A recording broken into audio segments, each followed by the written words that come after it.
Ever wonder how a tiny group of trailblazing women back in 1929 sparked a worldwide movement that's still lifting women higher in aviation today? Welcome back to Skyward, the podcast that brings you behind the scenes of the aviation and aerospace industries. I'm your host, Pilot Mercedes, and today I am beyond excited to welcome back the incredible Alivia Chanyi, First Officer at Jazz, passionate advocate, and the member of the 99's Northern Lights Aero Foundation and Canadian Women in Aviation. We're diving into these organizations changing the game for women in Canadian skies, from scholarships, mentorship, epic events, and the real power of community. If you're inspired by women supporting women in the flight, buckle up. This one's for you. The captain has turned on the seatbelt light. Please take your seat and fasten your seatbelts. Thank you. Alivia, thank you so much for coming back. And first of all, thank you so much for taking a chance on me for the very first episode of Skyward.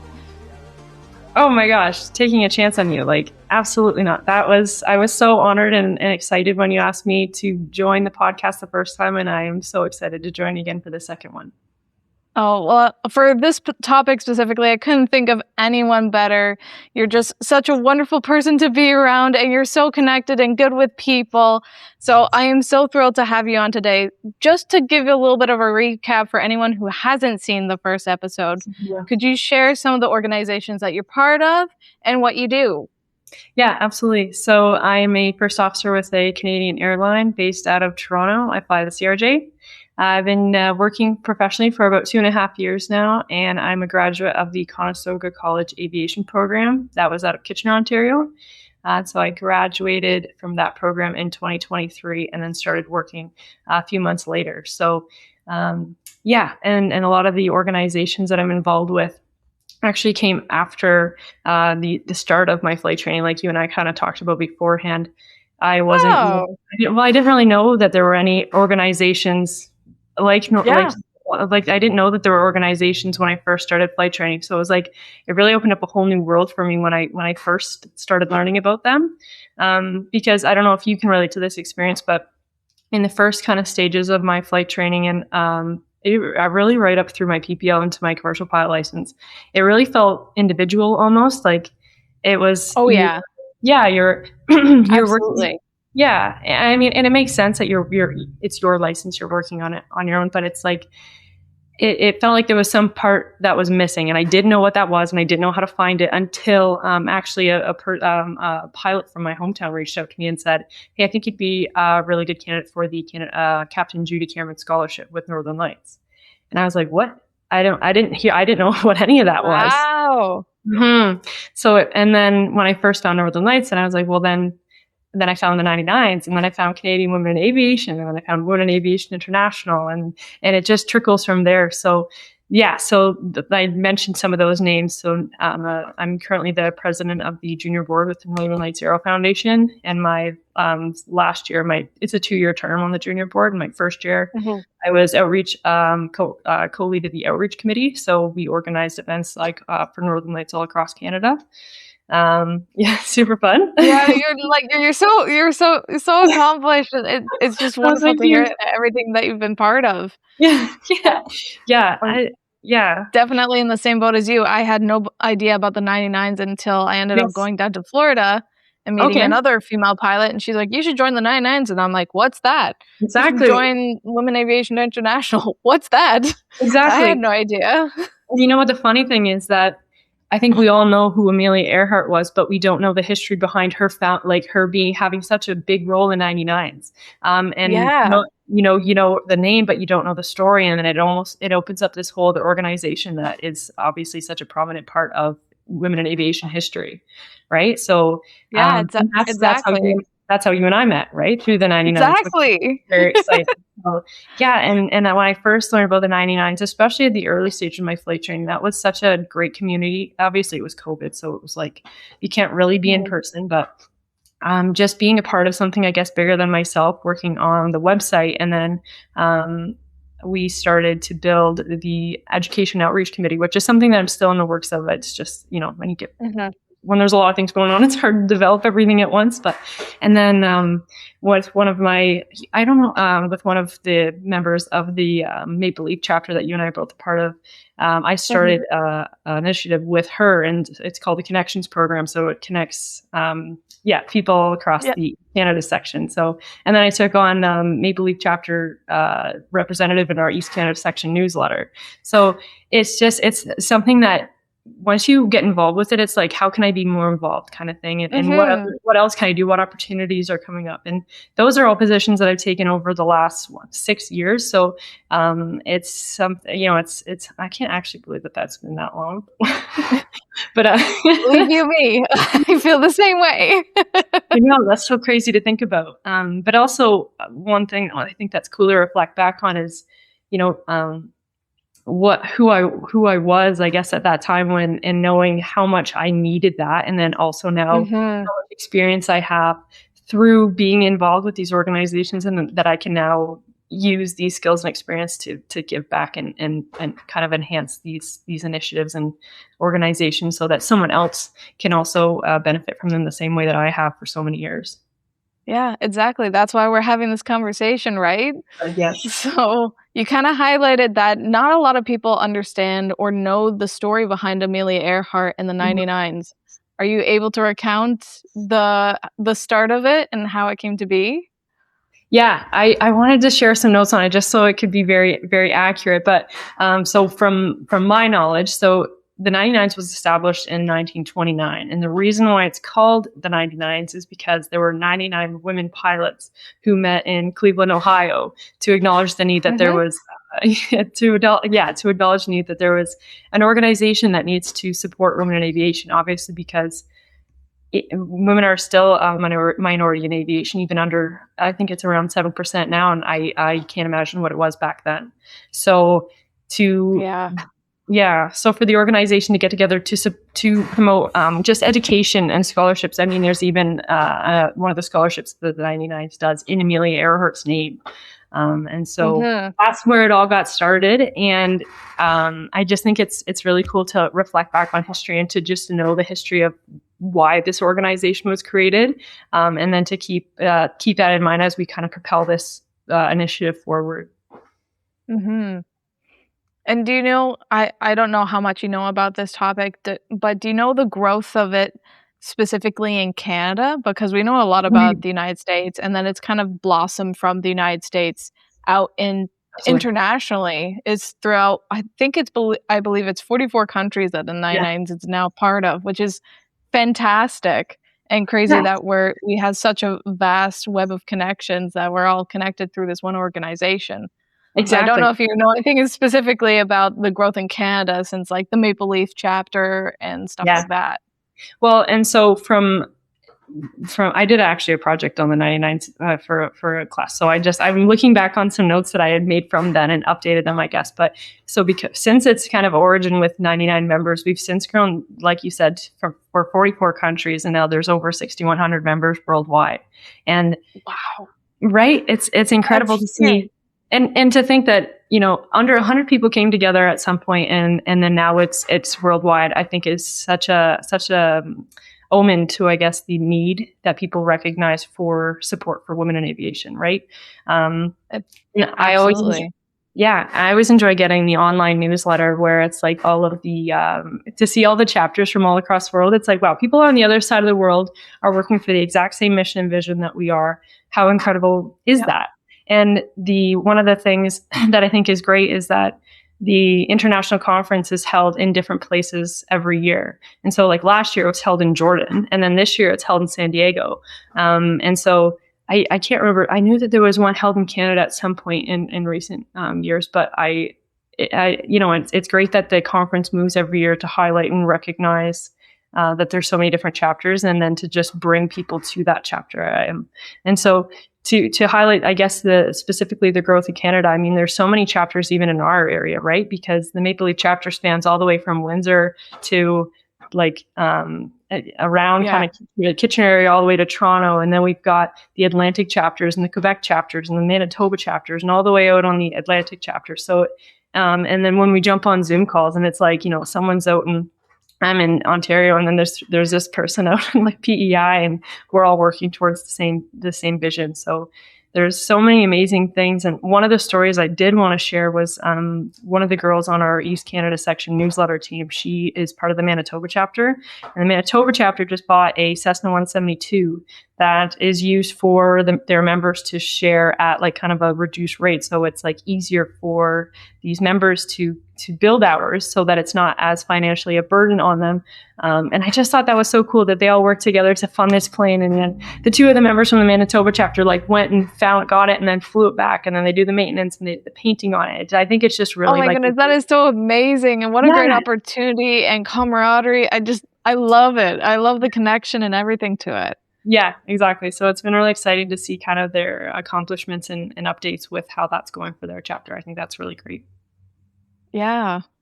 And then I think if I'm understanding correctly, there's also a lot of scholarships that come with the 99s. You kind of briefly mentioned it earlier, but I was looking into it. There's some that have specific for 99s and then some for the chapters, but correct me if I'm wrong here. No, and what's available. Yeah, I think you're right. And a lot of it goes from like the chapters can kind of almost recognize or endorse their own members up to the international level. So a lot of the Amelia Earhart scholarships and like there's like First Wings and different specialized scholarships that you can go through and get like, money towards your multi-engine rate and your commercial pilot license. And even there, I've seen some specialized scholarships as well. So if someone wants to go out and get like a float plane rating or an air traffic or put money towards getting their air traffic control training. I think it's just amazing that, especially that we see that aviation is not just about pilots. It's also about our, air traffic controllers and the flight attendants and the maintenance. That there's so many different sides of aviation that people don't initially see. And I think it's great that there's money and monetary aid into helping people succeed in those goals and those pathways as well. Yeah, absolutely. I love how they focus not just on pilots and all these other things, because I mean, going into aviation maintenance is no small feat. Going into air traffic control is no small feat. And even dealing with becoming a flight attendant, there's so many things that kind of cross all of the paths. Like we're all kind of learning the same thing, but then specializing in different fields. It's such a vast and amazing industry to be part of. Absolutely. And I mean, even from like a statistical standpoint, we know that women in aviation represent about 7% of pilots worldwide. And if I remember right, Transport Canada reports that about I think it's under 3% of the of AMEs, our aircraft maintenance engineers, are women. Yeah. So it's even smaller of a ratio. It's so I think it's great to see that there's recognition for not just pilots, but there's also it expands past just from the flight deck, I guess. Yeah, basically saying that it's very much needed. This organization is very much needed, even at almost 100 years since its founding. If you think about it, we're in 2026 and it was founded in 1929. Yes. We're almost at 100 years of the 99s and we're still dealing with single percentiles. So it is pretty crazy to think about. Exactly. And I think that it can, if you look at it, it can be like discouraging to see such a small growth. But honestly, when I look at that, I think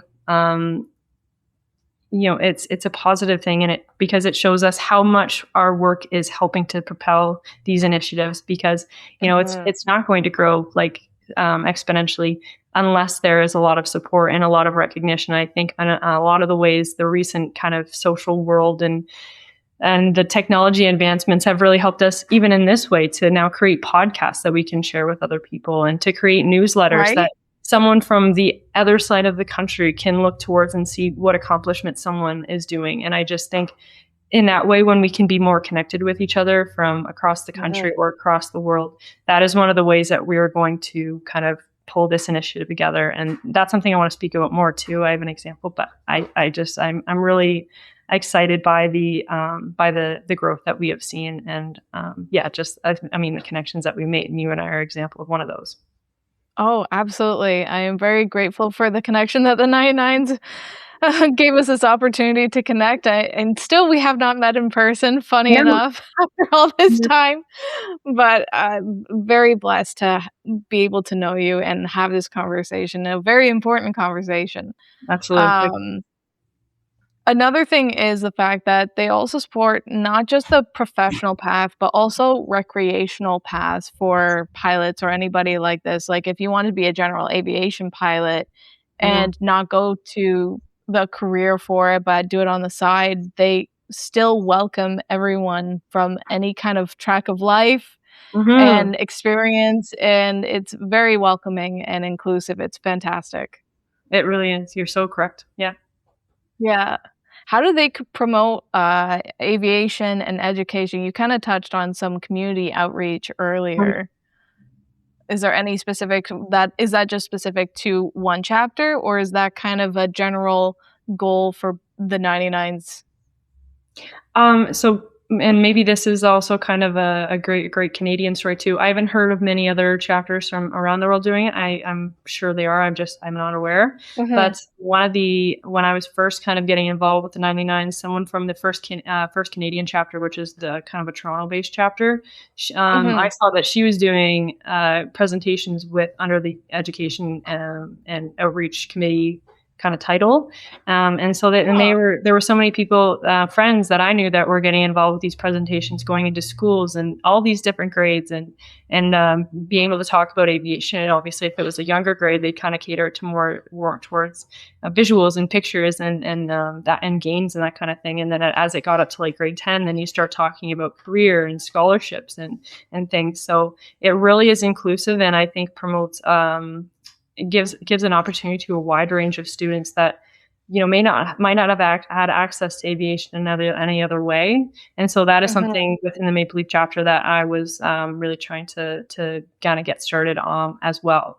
And so, and a bit of a backstory, I guess, if anyone hadn't listened to the first episode, I'm a first generation female pilot, and so I didn't really have anybody else around me that was in aviation. I thought aviation kind of began and ended with airlines, right? And and I struggle to feel that now because I hear a plane above me actually right now from flying from the airport in my hometown. So aviation was all around, but unless you kind of have that access, it's almost like a niche industry in a way, I would say.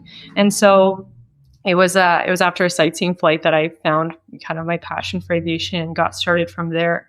And so, yeah, I think it's just coming from a smaller town and maybe not having, not only maybe traveling once a year or not having access to aviation maybe any other way, especially as a chapter that spans all the way from, like I said, Windsor to Toronto. There's a lot of the smaller towns that you get in southwestern Ontario that a lot of them Mhm. airports, or they're not close to Pearson or those kinds of things, where having an actual pilot or people that are like student pilots or maintenance and or air traffic controllers coming into their schools or their communities to be able to talk about aviation, that is kind of the, I guess, passion or the Mhm. initiative behind a Maple Leaf Chapter Education Outreach Committee. And I love every bit of it. That is so fantastic. It wouldn't have reached me back in my youth since I grew up homeschooled, but Yeah. I think that is just so important because you hear about firefighting, doctors, Yeah. nurses, all of these also very important professions, but you don't really think about piloting, aviation, anything in that sense being attainable or an option. Mm-hmm. So this is just a fantastic way to get connected to that. So if anybody's listening to this episode and is interested in joining the 99s and trying to find a chapter and community, how would they do that? Yeah, that's an absolutely great question. I think that was something that you and I have talked about. Like, if you don't know, then simply enough, you don't know, right? And so one of the Exactly. ways, yeah, one of the ways that people can get involved, I always recommend to start with is the website, because there's an online application portal through there. And when you put in your address, it'll automatically kind of link you into a geographical chapter that you fit into. And then everyone in that chapter kind of gets notified that there's a new member, and from there it just kind of kicks off, and you're welcomed right away. At least that was my experience, and I'm pretty certain in saying that it would be that would be a similar experience for anyone who joins, because it is such a welcoming and inclusive group of people. And so I always say to start with the website and use that as a resource, because all of our scholarships are linked through there. And there's so many resources and fun things that we do. So, Mhm. the Gold Cup Air Rally. I don't know if that was something that I thought was so interesting when I first heard about it. It's like, I think this year it's going from like Lake Simcoe to somewhere out in Kingston, and I can't remember where it ends.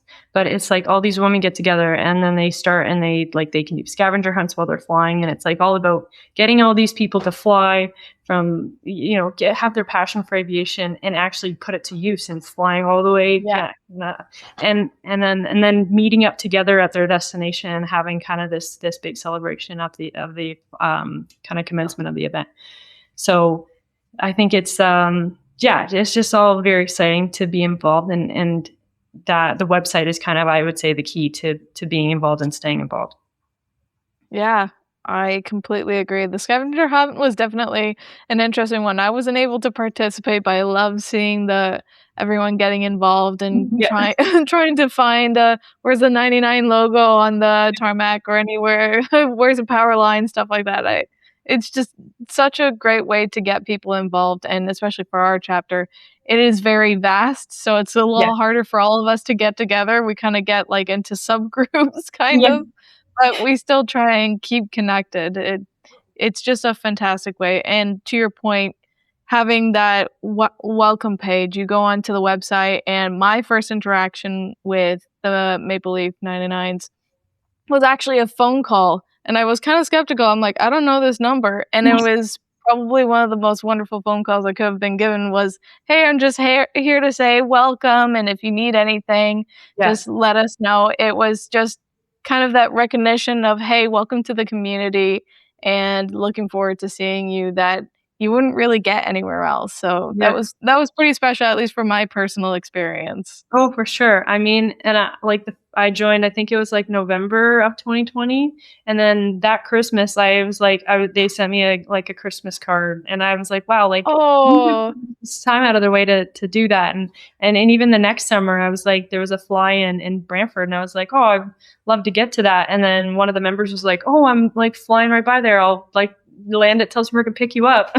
Okay. Oh, that is so special. Oh my gosh, it was so incredible. So, and that just to have those as my kind of first interactions with the community was just, a really good kind of understanding, or an understanding of this is exactly how the community runs. Everyone's for the same team kind of thing. So exactly. And this kind of bridges into the next organization that you're part of, which is Northern Lights Aero Foundation, and this is specifically a Canadian organization. Can you highlight what it's all about and what its goal is in Canada?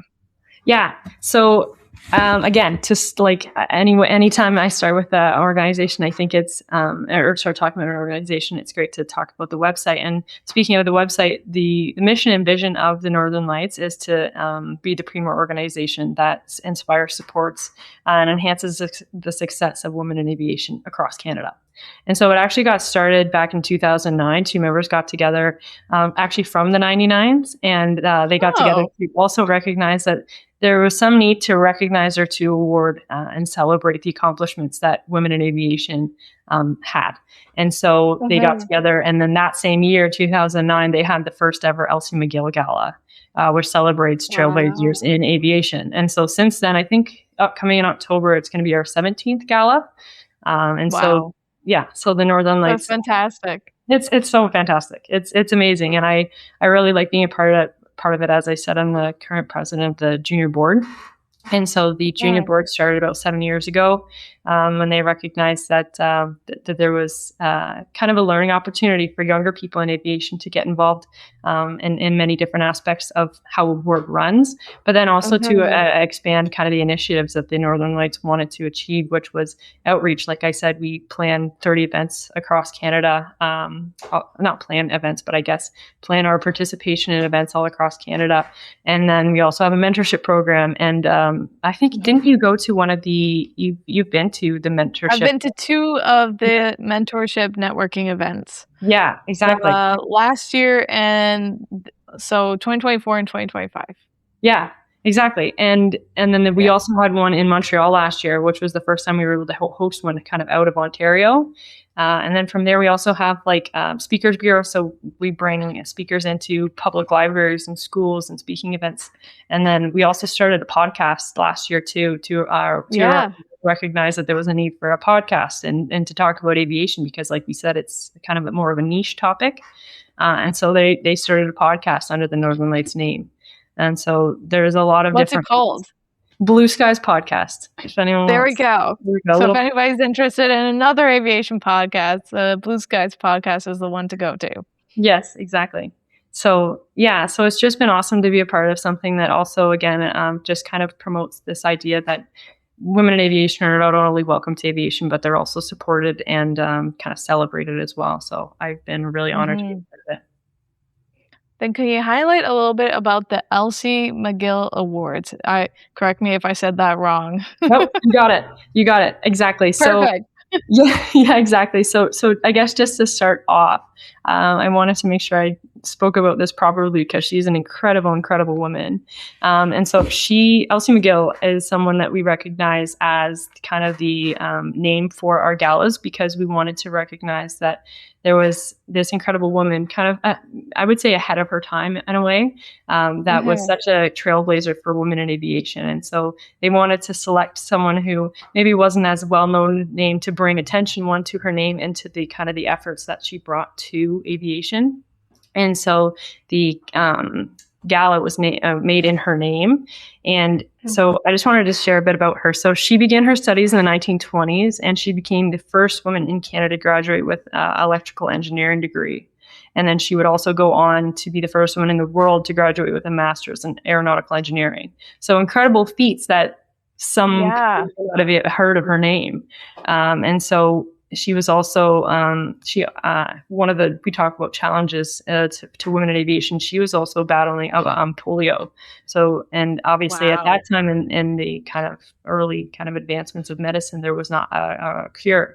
And so she was paralyzed from the waist down. Yeah, she still went on to complete her doctoral studies in her recovery and did not let that kind of dampen her success. So the Northern Lights thought that she was a great person to kind of be the name hold in I guess, the Elsie MacGill Award, which now recognizes 8 women in 7 different categories. So we do that every year. And I guess to give a bit of history as well, if I could, the gala, we hold it usually every year in the fall. It started with, in 2009, there were 70 attendees and then 1 honoree.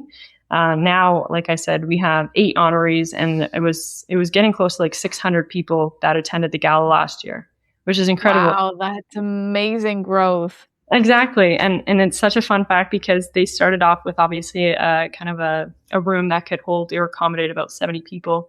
And since then, in those 17 years, the Northern Lights have had to actually expand, or they've outgrown their facility about 3 times. So having to keep increasing the I guess the capacity of this room to fit all the people that wanted to come and attend this event. And I think that's such a great, like we said, it's such a great statistic and omen, I guess, how much aviation has grown and the support for women in aviation that we all recognize is needed. Yeah, that's just wonderful to hear. I never knew her story, so thank you so much for sharing me a little bit of the backstory about that. Yes.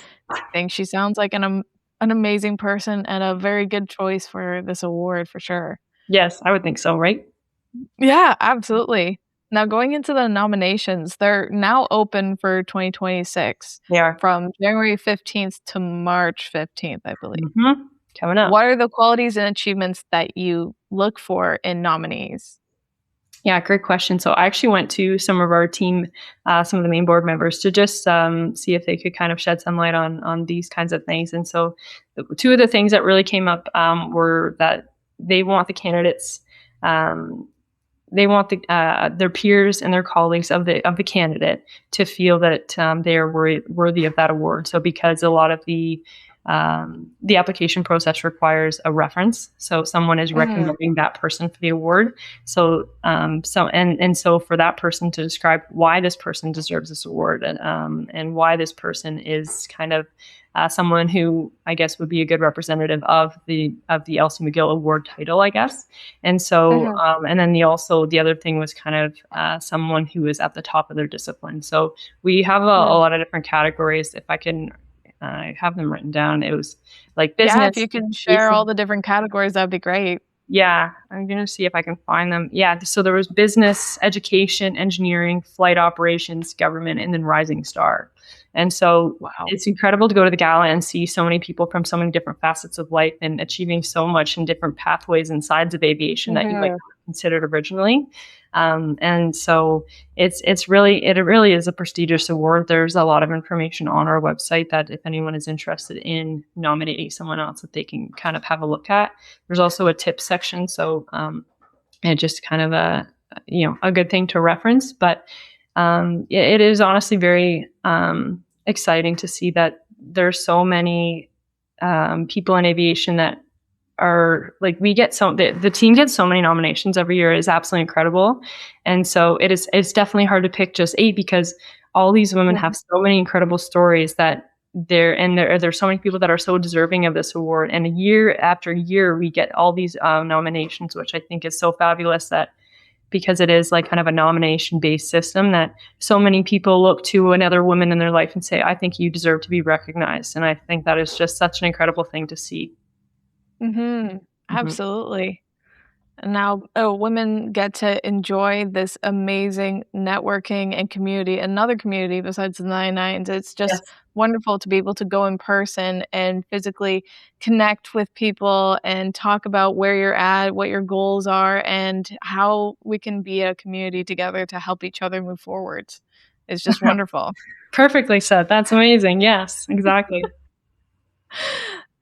Now, as part of the mentorship and community for the Northern Lights Aero Foundation, they actually have a couple of different options. So you mentioned the mentorship committee.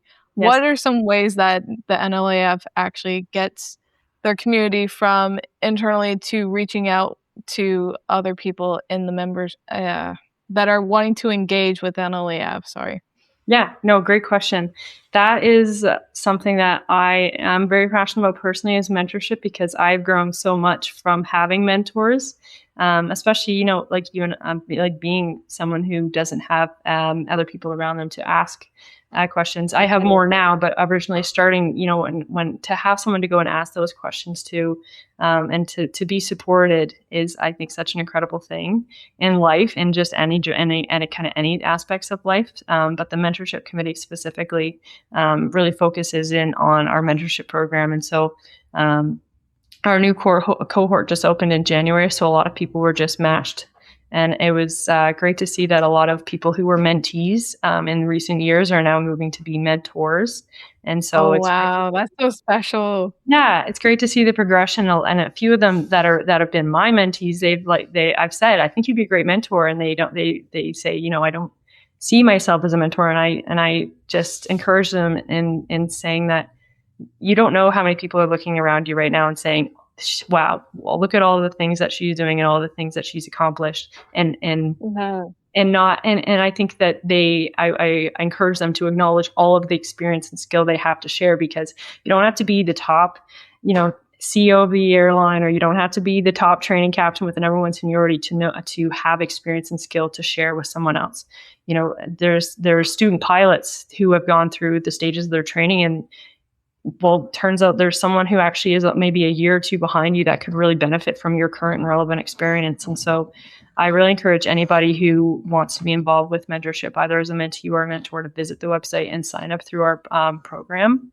And it's absolutely fantastic. The dedication that the team has to just connecting people with similar interests and kind of scoping through and combing through all of the different applications. Like, in a way that the applicants get to cater it themselves because they're the one answering the questions. But then the team goes through and matches people based on goals, like, and, current interests, current kind of goals, but also future goals. And I think that it really, we've seen some incredible mentorship relationships. I mean, I've had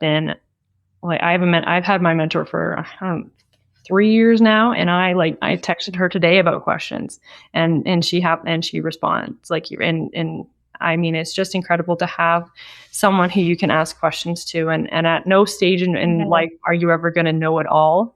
And honestly, to be honest, I don't want to know it all. In the fact of saying that, how exciting it is to continue to learn from other people and to gain new perspectives, and not to just be confined to a single way of thinking, to have other people that you can lean on for support. And so, I highly recommend our mentorship program, as you can tell. We also have, like we talked about, the mentorship networking events that are in Toronto and Montreal currently. So it's a great way to come and be with your mentor, your mentee, and then also hear a panel speaking and talk about mentorship, kind of the concept as a whole. Yeah. Mm-hmm. Yeah, very well said. I love how you highlighted all the different levels and ways that people are able to connect. I still have my mentor, and she is absolutely amazing. Good. And I'm very thankful to have her. And I wouldn't replace it for the world. Yeah, me too. Yeah. So what role does Northern Lights Foundation play in promoting diversity and equity and inclusion in Canada's aerospace industry and aviation industry? Wow. Yeah, great question. I think it all starts with encouraging and kind of enhancing and promoting the initiative that, enhancing the vision that women belong in aviation, and they're celebrated and accepted. And so it begins there, right? Because, and a lot of the board people that attend are other women, but honestly, it is incredible to see, of the 600, how evenly ratioed, I think, the male to female ratio, I guess, is, because it's incredible to see so many males coming up to support the females. And I think that there's a controversial notion around diversity and equity and inclusion right now, and saying that, we want it to be all women. That's not what we want. We want it to have equal opportunity, and not even saying, it needs to be 50-50 right now. It's saying that we want to continue these initiatives to encourage women and show them that there is a place for them. Not only where they're, welcome, but where they're accepted and encouraged and where they belong. And so one of the interesting ways that we do that is, this is recent and kind of an exciting story, but for a long time on the main board, it was all women, and for a long time on the junior board, it was only women. But actually sitting on our main board right now is one male, and previously on our junior board was one male. And that's such an interesting concept, because he's amazing. He, when you talk to him, he is just all for promoting this idea that, women around, he wants to support the women around him to be in aviation and to feel included. And I think that is such a message to the rest of the industry, that we're not fighting each other. We're fighting for the same thing. Absolutely. Exactly. We're fighting, right? And so to set a standard where a male can sit on a board that encourages women to be involved in aviation, like our scholarships and our awards are specifically given to women, but that's not to say that males can't support this initiative. And so to have a male sitting on the board, on the main board, and then one to have been sitting on the junior board, I think is just such a powerful message. And I think, to maybe the rest of the industry as well, to say that we all benefit. We all benefit when all the voices are heard. And it doesn't have to be that I only speak up about women in aviation issues because I'm a woman. It's that we're all kind of, we're all kind of working towards the same benefit and goal. So yeah. Absolutely. So I've had more male mentors than I've had female mentors, funny enough, in the aviation industry, where they're like, you can do it, you can do this, here's how you do it. Oh, you're struggling with this today, I have questions. Like, I have had some of the most amazing cheerleaders in that sense, but it's been wonderful to have both now as a balance, and it's truly wonderful to have. Exactly. And I just think it's so amazing to see that there is that support from men in aviation to support women in aviation. So yeah, I agree. Yeah. And what partnerships does the Northern Lights Aero Foundation have with other aviation organizations or companies to amplify its impact? So Northern Lights Aero Foundation is a not-for-profit organization, and so a lot of our close partnerships are with other not-for-profit organizations like the Black Aviation Professionals Network, Urban Professionals Network, that kind of thing. And so there are a lot, and like Elevate Aviation. I don't know if you've heard of them. That's an incredible organization as well that supports women in aviation. And so we have a lot of close partnerships with organizations like that. So yeah, it's really honestly amazing. Also, as sitting on the junior board, to be then connected with those organizations as well. It really the cycle keeps continuing.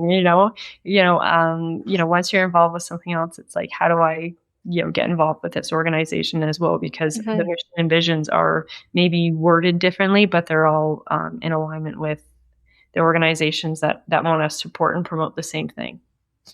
Yeah, absolutely.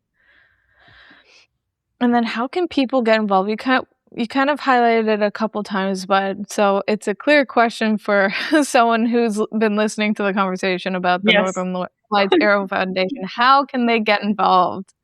Great question. So always, I said I'll kind of start with the website because there's so many different ways to be involved through nominating someone for a scholarship, that kind of thing. But also, like I said, through our outreach, we have a volunteer sign-up sheet on our website as well. So any events that people want to volunteer with, all the way from Vancouver to PEI. So it's very inclusive, very welcoming, and people can sign up on our list to be contacted if they are able to attend. And so that's one way, through our mentorship program, to sign up. There's also a link right to that on our website. And then also our networking events. Those are limited capacity, so those ones are kind of got to watch the date a little bit more, and they're more like specific to the Toronto, Montreal regions. But to be involved that way, we also have our junior board runs our Northern Lights social media as well. And so a lot of the ways that you can stay involved is following us on our different social media platforms. I think the team was talking about getting TikTok, so I don't know if that's in the works, but and a lot of it is like, but exactly, Instagram and LinkedIn. And then we also do Speakers Bureau. So that one is if you're interested in coming to different events where the Northern Lights might be at to listen. We go to a lot of libraries and schools, and so and then the podcast. If people want to find another podcast to listen to, of course, alongside this incredible one, then that's also available on all the listening platforms too, under the Blue Skies podcast title. Yeah, it's definitely worth a listen. Now switching gears to another and our final organization. Yes. Canadian Women in Aviation. What is your involvement with them? And can you share a little bit about their organization? So this is another exciting one because, again, like we talked about, it's exclusive to Canada. And so when I first heard about this organization was in COVID. So it was really operating under a different system. Yeah, it was operating under a different system than it is now. It wasn't like there was no kind of in-person events. Everything was kind of held off, of course. And so the first time I had heard about this, it's so funny because my parents are very, very involved with my life, and they're a huge part of my story, which is I think we kind of talked about in the first episode. But my dad said, I can't remember how he saw it on Instagram or something, but he said it was this thing called CWIA circles, and so you could go to these Zoom events or online meeting events, and then it was like they'd bring in air traffic controllers and all these different incredible people with stories. And that is so cool. Exactly. I know. And it was like, I think it was like every Sunday. So I had my calendar, like every Sunday I went and joined my meeting at 3:00 and got to like meet some incredible people. And what's so incredible and interesting is that then I got to meet those people in person. And a lot of them are like, hey, like I know you from this. And even one of the girls that I had met through CWA circles, we're actually speaking on a panel together tomorrow at Western. And so to be joined alongside her in a way, and then, we connected because we live close together on this Zoom, like it was such a odd time in I think everyone's life, but to find good in it and have an organization that still wanted to prioritize people connecting. Yeah, I thought that was just such an incredible way to meet people and still stay connected, obviously, while we had the distance. And those were the kind of initiatives that made the distance feel a lot smaller. Yeah, absolutely. I wish I had heard about it. Yeah, because I was in Canada at the time and I didn't hear about it at all, but that's an amazing organization. Do you know when it started? I don't know when it started. I don't know enough about the history of it, I guess, to comfortably talk about it. One of the but it's obviously we talked about it's a Canadian organization, and one of the things that they do, I guess, maybe to pivot your question, if that's okay. Go ahead. Yeah, one of the big things that CWIA does is a conference every year. This year it's in Montreal in May, and so it's like a 4-day event. So all these people come in there, and there's like workshops and presentations and dinners and galas and tours and so many different things. And Northern Lights is hosting a games night there, and so there's a lot of different fun things that So I'm going to the conference this year, which is very exciting. And so obviously that was something that we couldn't have in COVID, but that is really a staple, especially among, some of my friends that I have in aviation, that is one of the events that they prioritize throughout the year because of how the opportunity to connect and to be involved and to just be, see so many different sides of aviation. And again, to recognize that it's not just pilots in aviation, there's maintenance and there's air traffic control and all these different categories that we've talked about today that are all highlighted and kind of emphasized at the CWA conference. So yeah, it's very, very exciting. And I hope to be more involved with the organization as I move forward. Mm-hmm. Well, I guess we'll have to have you back on once you've gone to the event to share all about it. Yes. Alivia, thank you so much for coming on today and highlighting all of these women aviation organizations. It has been a privilege. Thank you so much. Yes, of course. Thank you so much for having me. Like I said, I was so excited that you wanted me to come back for a second one and to be talking about something that I'm so passionate about has just been really incredible. Oh, well, it's truly a privilege on my end. Thank you so much. Yes, thank you. And that's a wrap on another inspiring conversation. Alivia shared her passion, stories, and all the ways these organizations, the 99s, Northern Lights Aero Foundation, and Canadian Women in Aviation, are building a stronger, more inclusive aviation future in Canada and beyond. If this episode fired you up, do 3 quick things right now. Hit the subscribe button and turn on notifications so you never miss an episode.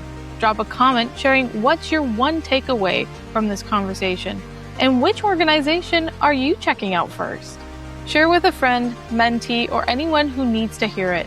Thank you so much for listening. Remember, fly high, dream big, and I'll see you on the next episode.